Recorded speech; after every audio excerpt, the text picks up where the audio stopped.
विनय express YouTube channel पर आप सभी दर्शकों का एक बार फिर से मैं विनय थानवी हार्दिक स्वागत करता हूं। आज हमारे साथ खास मेहमान जुड़े हैं भारतीय जनता पार्टी के जमीनी स्तर के कार्यकर्ता श्री दिलीप पुरी जी। आपका स्टूडियो में बहुत बहुत स्वागत है। नमस्कार जी। आप सेकंड लाइन लीडरशिप में प्रमुख चेहरा है पूर्व विधानसभा क्षेत्र में। आपके जीवन का संक्षिप्त परिचय हमारे दर्शकों को दीजिए। मेरा नाम दिलीप पुरी है और मैं भारतीय जनता पार्टी का एक छोटा सा कार्यकर्ता हूँ जी। मेरा जन्म 1971 के अंदर श्री डूंगरगढ़ की दर्रा पे हुआ। 1971 की लड़ाई के दौरान मेरे पिताजी डूंगरगढ़ के पास में एक गांव से उदरासर है, वहाँ चले गए। वहाँ मेरा 1984 तक का जो जीवन काल था वहाँ व्यापन हुआ। वहाँ मैंने 8 तक की स्कूली शिक्षा ग्रहण की जी। और 1986 के अंदर मैं श्री डूंगरगढ़ आ गया। 86 से 87 तक 1 साल के लिए मैं श्री डूंगरगढ़ रहा और 87 के बाद मैं बीकानेर आ गया। बीकानेर मेरी स्कूली शिक्षा MM स्कूल नथुसर गेट के अंदर यहाँ हुई जी। और यहाँ चलते चलते 1988 ने मेरी पारिवारिक स्थिति बहुत कमज़ोर थी, मैं पूरा गरीब परिवार से था, तो मैंने एक कंपनी ज्वाइन करी। 300 रुपये पर महीना से वहाँ मेरा लालन पालन होता था, मेरे पढ़ाई का कुछ खर्चा चलता था। उस दौरान 88-89 के अंदर पंजाब के अंदर बहुत आतंक था। उस दौरान उस कंपनी के काम के कारण मेरे को पंजाब आना जाना पड़ता था। तो आने जाने के कारण वहाँ एक दिन ऐसा घटनाक्रम हुआ कि जब मैं डब्बाड़ी से मोगा की तरफ जा रहा था तो आतंकवादियों ने बस को रोकाया और अंधाधुंध फायर करके करीब 20 लोगों को वहाँ मौके पर ही उन्होंने खत्म कर दिया था और कुछ लोग घायल हुए थे उसमें से। हम तो क्या है कि वो जैसे वहाँ फायरिंग शुरू हुई तो सीटों के बीच में से बैठ करके परमात्मा को कह लिया कि भाई आज तो अपना कल्याण हो जाएगा। लेकिन गुरु महाराज की कृपा से रहा, भाइयों की कृपा से, सब माइटों की कृपा से वो अच्छा रहा और वो हम बच गए, निकल के आए, हमारा चलता रहा। 1990 के बाद हमने और आगे संघर्ष किया। फिर हमने हालात परिवार को वो बातें सामने आई तो परिवार को बड़ों ने मना कर दिया कि ऐसी अपने को रिस्क नहीं करने लिए। फिर भी मैंने 1.5 साल और निकाले। उसके बाद मैंने दूध का काम शुरू किया जी। मैंने एक छोटी सी दुकान करी और दूध भी बेचा। उसके बाद धीरे धीरे आगे टाइम निकलता गया, बढ़ता गया, छोटे छोटे काम करते गए, लेकिन कभी मैंने पीछे मुड़ के नहीं, हिम्मत नहीं आ रही थी। इस दौरान में क्या हुआ तो मैंने एक चाय पत्ती का काम किया। किसी ने सजेस्ट किया कि भी ये चाय पत्ती का काम अच्छा है, जो ये छोटी छोटी थड़ी बड़े होते हैं जी। इन बंधुओं के साथ में 250 ग्राम के पैकेट बनाता था, उनको ले जा करके दिए तो उन्होंने ये कहा कि ये चाय नहीं चलेगी कि उनको चाय का अच्छा जायका चाहिए। तो मैंने सोचा कि यार मेरे को क्या करना चाहिए, तो मेरे का कि कुछ दिन मैंने क्या परचून की दुकान पे काम किया था जी। तो वहां से भी मेरे को अनुभव था। तो मैंने क्या किया कि कुछ चाय मिक्स की जी। मिक्स मतलब बहुत बढ़िया क्वालिटी लाइट चाय थी, नॉर्मल चाय थी और 3 प्रकार की चाय का मिश्रण करके मैंने एक सैंपल बनाया और फिर एक दुकान को एक सैंपल दे के आया और उसमें मैंने उसको टेस्ट करवाया तो उसने कहा कि ये थोड़ा सा ये टाइट ज्यादा है। तो फिर मैंने वो टाइट वाली कम की, वो मिलाया, तीसरे चक्कर मेरा वो सैंपल एक दुकान पे पास हो गया। तो उन्होंने कहा यार ये चाय बढ़िया है, ये चाय के लेके आओ। लेकिन चाय तो चाय थी, लेकिन वो मिलाना जुलाना था, वो मैंने करा करके और उनको वहां कर दिया। वो मैंने 250 ग्राम के पैकेट में दे के आता था। पहले दिन दे के आता तो अगले दिन वो मेरे को पेमेंट करते थे। एक दिन का ऐसे रोटेशन चलता था जी। तो वो भी मैंने करीब 3-4 साल 5 साल तक चलाया और साइडों में छोटा मोटा काम करते करते मेरा संघर्ष बड़ा, मेरा जो जीवन है संघर्ष से सफलता की ओर, संघर्ष से सफलता की ओर।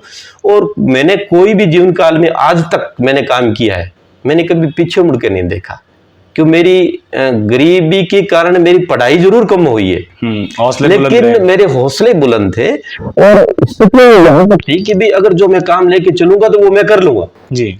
ये मेरे में हमेशा के लिए जुनून रहता है कि मैं मन में ठान लेता हूँ कि मेरे को ये काम करना है तो वो मैं काम करता हूँ। तो इस प्रकार के मेरे ये मतलब मेरा जीवन बड़ा संघर्ष में ही रहा और मैं आगे बढ़ता रहा। जैसा कि आपने बताया कि भाई अमूमन आपकी परिस्थितियां किसी सामान्य इंसान के जीवन में आए तो हिम्मत हार जाता है। आपने हिम्मत उस समय भी नहीं हारी और आप हिम्मत इस समय भी नहीं हार रहे हो। आज आप सफल हो, अच्छा बिजनेस कर रहे हो, अच्छी पार्टी में आपकी अप्रोच है। राजनीति में इन दिनों देखा जा रहा है पूर्व विधानसभा क्षेत्र में आप काफी सक्रिय नजर आ रहे हैं और जो लोग आपको नहीं जानते थे वो लोग भी इन दिनों में आपको खूब पहचानने लगे हैं। तो पूर्व विधानसभा क्षेत्र में काफी पुराने चेहरे भी हैं, उनकी जमीनें मजबूत है। फिर आप उनको अपने आपको वहाँ कहाँ देखते हैं उस स्थिति में? देखिए, कार्यकर्ता का काम है कार्य करना। जी। मैं एक्चुअली भारतीय जनता पार्टी में 1990 से लगातार हूँ। करीब मेरे को 32-33 साल हो गए, 35 साल के आसपास होने जा रहे हैं। जी, अच्छा। मैंने लगातार पार्टी के लिए काम किया है। 1990 के अंदर मैं फुल फ्लैश लग गया था और 1993 के अंदर हमारे बीकानेर से मैं गंगासागर रोड पे उस टाइम रहने लग गया था। गंगासागर रोड पे मेरा परिवार पूरा वहां रहता था, गंगासागर रोड पे। वहाँ नंदू महाराज की कॉन्स्टिट्यूंसी अपने लगभग रानी बाजार के यहाँ तक लगती थी, तो ये नंदू महाराज का एरिया लगता था। तो 1993 का नंदू महाराज का चुनाव था। एक नारा लगता था कि भेरू मत वालो आयो नंद लालो। उस हम तो बच्चे थे उस टाइम जी। मेरी 93 साल के 1993 के अंदर मेरी लगभग उम्र 20-22 साल की थी, तो हम तो बच्चे आगे झंडा लेकर के वो चलने वालों में थे। तो मुझे मेरी वहां से शुरू की हुई है। नंदू महाराज के पास मैं बहुत आता जाता था, क्यों मेरी नेचर हमेशा भारतीय जनता पार्टी के साथ रही है। मेरा सिद्धांत जो है, मैं मतलब भारतीय जनता पार्टी के जो सिद्धांत है उसको मैं फॉलो करता हूँ। और धीरे धीरे मेरे को समय मिला, मेरे को मौका मिला। मैंने 1998 में भी काम किया। मैंने 2003 में वसुंधरा परिवर्तन यात्रा थी, उसमें भी हम सक्रिय भूमिका, बिल्कुल सक्रिय भूमिका हमने निभाई। 2004 से मैं बीकानेर में पदाधिकारी हूँ। 2004 से जी। मतलब मैं 1990 में करीब वहाँ रहने लग गया था। यहाँ से एक मकान मैंने खतूरिया कॉलोनी बना लिया था, तो खतूरिया कॉलोनी का 8 नंबर वार्ड था। तो 1990 के अंदर रहने लग गया था और 2004 के अंदर मेरे को पहला वहां से वार्ड अध्यक्ष का पद दिया गया था। तो मेरा पहला वो था। दूसरा 2006 के अंदर मेरे को जिम्मेदारी मिली थी मंडी चेयरमैन लूणगंज से जिताने की। तो वहां से जयप्रकाश जी बागड़ुआ अपने भारतीय जनता पार्टी से थे। वो उन्होंने पहले 4 चुनाव लड़े थे, लेकिन वो कभी जीते नहीं। लेकिन वो मेरे को यहाँ से पकड़ के ले गए कि आपका मैनेजमेंट बहुत अच्छा है और आप मेरे साथ चलो। आज भी वो जहां पर मिलते हैं तो वो बहुत ही मेरी तारीफ करते हैं, उनका बड़पन है। तो जिताया आपने। मतलब देखो, जिताने वाला तो परमात्मा था, लेकिन मेरी मेहनत थी, मैनेजमेंट अच्छा था। तो मेरा संघर्ष हमेशा बड़ा मजबूती के साथ रहता है। तो बोर्ड से 82 वोट थे, उसमें से हम 57 वोट लेके गए थे जी। बड़ी और सामने बड़ी बड़ी हस्तियां थी, उनको धराशायी करके। और लूणगंज सर्कल मंडी के अंदर सिर्फ 2 ही भारतीय जनता पार्टी की सीटें निकली थी जी। एक मेघवाल परिवार से था, क्या नाम, लिखमाराम या कुछ ऐसा था, और एक जयप्रकाश बागड़ुआ। लेकिन उसमें वोट निर्णायक थे, जो 11 वोट थे। 11 वोट में से जिसके पास 6 वोट होंगे वो जीतेंगे। फिर 2 राज्य सरकार से नॉमिनेट होते थे, एक एमएलए का वोट लगता था। लेकिन उस परिस्थिति के अंदर भी जयप्रकाश बागड़ुआ चुनाव जीता और 7 वोट मिले। हमारी पहली मतलब राजनीति की वो जीत थी। उसके बाद डॉक्टर विश्वनाथ जी मेरे पड़ोसी भी हैं, मेरे अच्छे मित्र रहे हैं जी। तो उनका चुनाव था, तो वो बिल्कुल। तो 2008 में वो मेरे से मिले कि यार आप ऐसी व्यवस्थाएं करो, मैनेजमेंट ठीक है। और मैंने तो मजाक नहीं कहा था कि भाई आपको टिकट थोड़ी मिल सकती है, लेकिन मैंने कहा आप टिकट लेके आओ और मदद करेंगे जी। संयोग ऐसा बना कि गोविंदराम जी की टिकट कटी और विश्वनाथ जी को टिकट मिली जी। हमने पूरा मैनेजमेंट देखा और त्रिकोणीय संघर्ष के अंदर 25 हजार वोट तीनों को लोग मिले। मतलब एक को 25,000 कुछ मिले, एक को 25,000 कुछ मिले, और विश्वनाथ जी को 25,800 कुछ वोट मिले। 800 कुछ वोटों से विश्वनाथ जी की जीत हुई। मतलब हमारा संघर्ष फिर जीता। उसके बाद साबित करने का मौका बिल्कुल मौका मिला। उसके बाद हमारे माननीय केंद्रीय मंत्री अर्जुन जी का 2009 में चुनाव था जी। तो वो भी आईएएस लॉबी से लोकसभा चुनाव मिला था। उससे पहले हमारे पूरे इतिहास के अंदर ही 2004 के अंदर धर्मेंद्र जी चुनाव जीते थे। धर्मेंद्र जी इनको टिकट नहीं मिली, अगली अर्जुन जी को मिली। तो सभी का सहयोग रहा, मैं ये नहीं कहता कि मैं, लेकिन हमने खूब प्रयास किया। टीम का हिस्सा आप भी थे, टीम का हिस्सा थे हम, और खूब प्रयास किया। और फिर इसी बीकानेर की धरा पे हमारे को 2009 में जीत मिली। 2013 के अंदर विश्वनाथ जी का मैनेजमेंट लगभग मेरे पास था जी। और फिर हमने परचम खाजोला विधानसभा में परचम लहराया। ये तो इस समय पर इसके दौरान मुझे पार्टी का मंडल उपाध्यक्ष भी बनाया गया जी। मुझे मंडल पहले सदस्य बनाया, फिर मंडल उपाध्यक्ष बनाया, जिला कार्यकारिणी, बिल्कुल जिला कार्यकारिणी का सदस्य बनाया गया।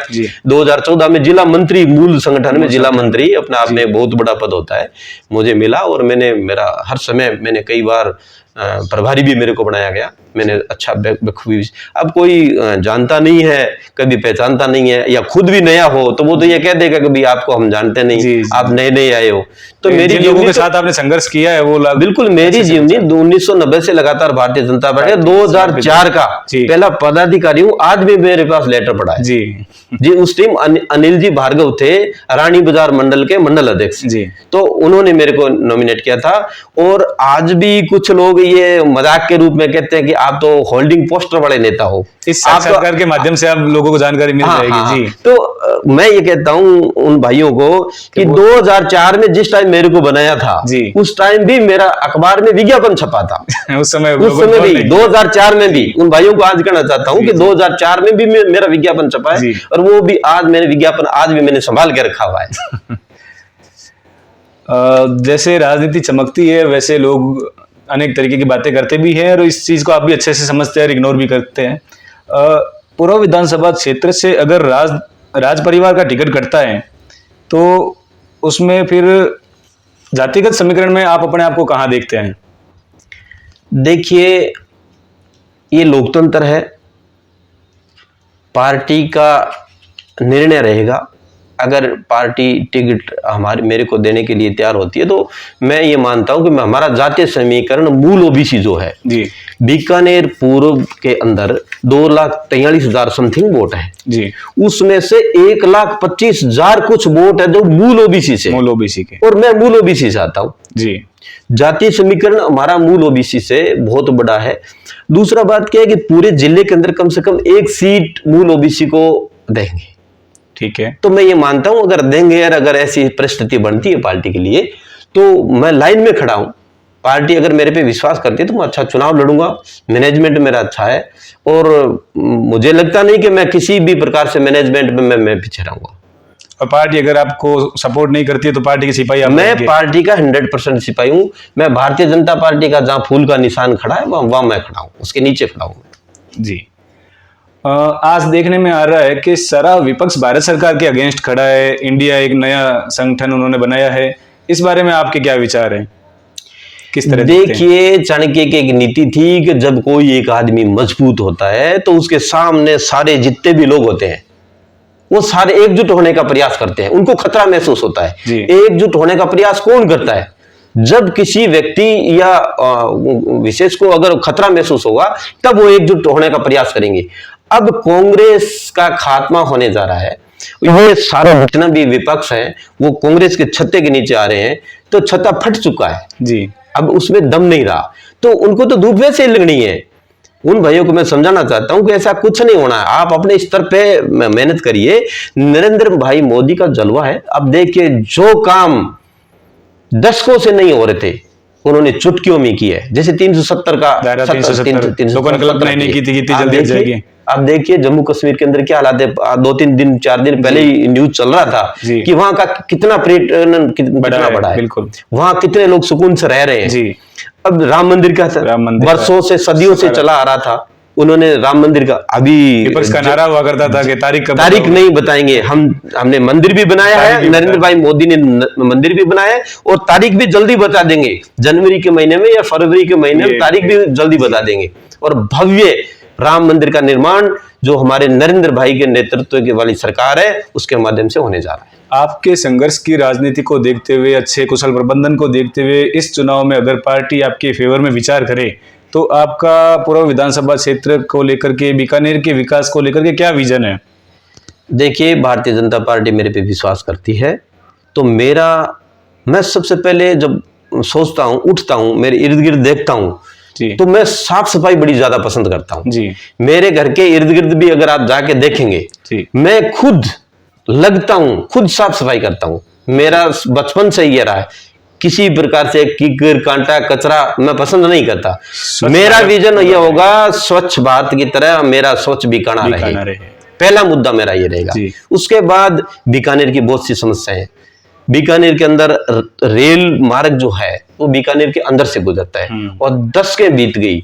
मैं वादा करता हूं, मेरे को चाहे कुछ भी करना पड़े, मैं इस समस्या का निस्तारण करवा के रहूंगा, चाहे इसके लिए मुझे कुछ भी करना पड़े।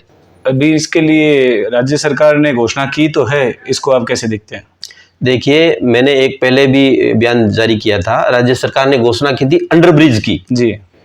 कोर्ट गेट के जो पास में रेलवे लाइन है, इसके नीचे अंडरब्रिज कभी भी सक्सेस नहीं होगा। नहीं है आपके साथ। और एक ये जनहानि का सबसे बड़ा स्पॉट बनेगा, क्योंकि जब पानी का बहाव चलता है, आप कभी देखिए वहां 1 फुट से लेकर के 3-3, 4-4 फुट तक पानी का एक सैलाब चला जाता है। उस टाइम अगर उस स्थिति के अंदर कोई आ गया ना, तो पूरा का पूरा बहाव उस आएगा, बहाव की चपेट में आकर के जनहानि होगी। मैं कभी नहीं चाहता, चाहे इस आपके चैनल के माध्यम से कोई भी देख रहा है जी, मैं उसको आगाह करना चाहता हूं, अगर मुझे मौका मिला तो मैं और ब्रिज बना के रहूंगा जी, चाहे मुझे मौका आप दें चाहे मौका नहीं दें। मेरा वादा रहेगा, मैं और ब्रिज, भारतीय जनता पार्टी की पिछली 2013 से 18 की जो सरकार थी उसमें 132 करोड़ रुपए मंजूर हो चुके थे। हम बहुत घूमे थे और भी लोगों ने प्रयास किया था और काम शुरू होने के लिए वहां शुरू कर दिया था। कुछ चंद भाइयों ने मिलकर के लाखों लोगों का जो सपना था वो खत्म कर दिया था। आप ये मानिए, मेरे वहां कितने भाई होंगे? 10, 20, 50, 100, 200, सबको साथ लेकर चलना है। 200 परिवारों के पीछे या 200 दुकानदारों के पीछे क्या आप उस लाखों लोगों की आहुति दे दोगे? देखिए, अगर कुशल प्रशासक होगा, मजबूत प्रशासक होगा, तभी देश चलता है। हाथ जोड़ने से भी काम नहीं चलता। आप जो निर्णय लोगे आपका कठोर निर्णय होना चाहिए, तब काम चलता है। ये काम होना चाहिए। और मैं उसके बाद अपने पीबीएम हॉस्पिटल की व्यवस्थाएं वो चरमराई हुई है साहब। ये संभाग का ही नहीं, बीकानेर रियासत का, यहाँ से हरियाणा से, पंजाब से, बहुत दूर दूर से उत्तर भारत का बड़ा केंद्र है, उत्तर भारत का बहुत बड़ा ये हॉस्पिटल है जी। उसमें कुछ व्यवस्थाओं की कमी है जी। कुछ बाहर भी देखो ना आप, बाहर की जो रोडें हैं, रोडों की क्या हालत है। वहां कोई भी व्यक्ति आएगा तो इतने उसके लिए 1-1 मिनट 1-1 सेकंड कीमती होती है। और वो एकदम लचक, उनकी रोडों की हालत ही है। टैक्सी में लेके आएगा, गाड़ी में लेके आएगा, एम्बुलेंस में लेके आएगा, उनकी क्या हालत होगी। तो 1-1 मिनट कीमती है उनके लिए। उन रोडों की अव्यवस्थाएं हैं, नालियों की व्यवस्थाएं, थोड़ा सा बरसात आ जाए तो वहां पानी पानी हो जाता है। सबसे दुर्भाग्य की बात यह है कि एक कोई भी चीज जांच जो केंद्र है वो एक जगह नहीं है, एक जगह नहीं, सेंट्रलाइज नहीं है। हर जगह एक्सरे करने के लिए आपको कहीं जाना पड़ेगा, सीटी स्कैन के लिए कहीं जाना पड़ेगा, आपको ब्लड के लिए कहीं जाना पड़ेगा। ये क्या है? नहीं, अब तो इस पे काम हो रहा है। इसके अलावा शिक्षा के क्षेत्र में आपका क्या विजन है? शिक्षा के क्षेत्र में जो मेरे से बनेगा, मैं ये चाहूंगा कि भी अपने यूनिवर्सिटी आई हुई है और भी बड़ी बड़ी यूनिवर्सिटियां आए यहाँ, और जिसमें क्या है कि अपने, क्योंकि धीरे धीरे पहले कोटा हब था जी, कोटा के बाद आज के तारीख में सीकर भी कोटा के बराबर जा रहा है जी। तो मैं चाहूंगा बीकानेर भी हमारा सीकर और कोटा की तरह बहुत बड़ा बीकानेर हब बने जी। तो इसके लिए जो भी पर्याप्त चीजें होगी वो मैं लाने का प्रयास करूंगा। कुल मिला के आप ये कहना चाहते हैं, शिक्षा हो, चिकित्सा हो, सामाजिक संघर्ष हो, हर क्षेत्र में आप अपने को बिल्कुल इसमें देखते हैं, आम आदमी के साथ कोई भी काम के प्रति आपको राजनीतिक नहीं होनी चाहिए। मैं आपसे निवेदन करना चाहता हूं कि अपने जो ये इंजीनियरिंग कॉलेज है जी, कौन सी जगह ले जाकर बनाई है आपने? कौन से हाईवे पर है जी? एक ऐसे बड़े सूर सागर के ऊपर आपने इंजीनियरिंग कॉलेज ले जाकर बना दी। बच्चे वहां पढ़ने के लिए जाते हैं, पूरे दिन नाक बंद करके रखते हैं, क्या पढ़ेंगे वो? कुछ नेताओं ने अपने स्वार्थ के लिए वहां ले जाकर बना दी। बीकानेर के अंदर कितनी हाईवे है? जैसलमेर हाईवे है, आपका गंगानगर हाईवे है, जयपुर हाईवे है, जोधपुर हाईवे, कहीं हाईवे पर बनाते जी, उसका अच्छा आपको सहूलियत रहती, आने जाने में सुविधाएं रहती। और वो एकदम मतलब ऐसे इंडस्ट्री के बीच में इतनी बदबूदार जगह ले जाकर के बना दिया। तो ऐसी शिक्षा के में राजनीतिक नहीं होनी चाहिए, और वो सबके लिए होता है। राजनेता देखो राजनीति करते हैं, बीजेपी होती है, कांग्रेस होती है, सब कुछ होता है, लेकिन वो तब तक हो जब तक चुनाव हो। उसके बाद बीकानेर की जितनी अगर 2,43,000 बीकानेर पूर्व की जनता है या 2,35,000 पश्चिम की जनता, वो हमारी जनता है। उनको सबको साथ लेके चलो, आप सबके काम करो, बढ़िया करो। जरूरी थोड़ी आज आपने किसी ने वोट दिया वो कल आपको नहीं देगा, बिल्कुल देगा जी।